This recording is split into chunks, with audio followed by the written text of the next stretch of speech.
L'émotion suscitée, elle, par la mort de Thomas, tué à Crépol dans la Drôme lors d'une fête de village. C'était le 18 novembre dernier, n'est toujours pas retombé. Non, des appels à manifester hier un peu partout en France pour réclamer justice pour Thomas, et ce malgré les interdictions préfectorales.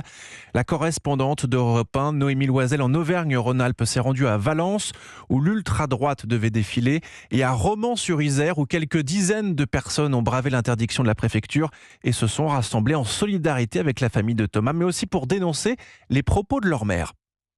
En cherchant la guerre, ici vous ne trouverez que la paix. Ces banderoles ont été affichées par plusieurs jeunes du quartier de la Monnaie en réaction aux propos de la maire de Romans-sur-Isère. Sur plusieurs plateaux télévisés, Marie-Hélène Touraval avait notamment dénoncé la délinquance, qualifié le quartier d'une zone de non-droit. Et suite à ces propos, la maire avait reçu des menaces de mort et de décapitation. Des menaces que les manifestants condamnent aujourd'hui, mais ils reprochent des propos de la maire stigmatisants sur leur quartier. On cherche à pointer du doigt les habitants de ce quartier-là, au lieu de chercher une cohésion et de les intégrer pleinement dans la ville. On montre une image de violence, de trafic de drogue. Avant tout, il y a des mères de famille, des enfants. Il y a vraiment une vie au quartier. Une heure plus tard, c'est à Valence que l'ultra-droite devait défiler en hommage à Thomas.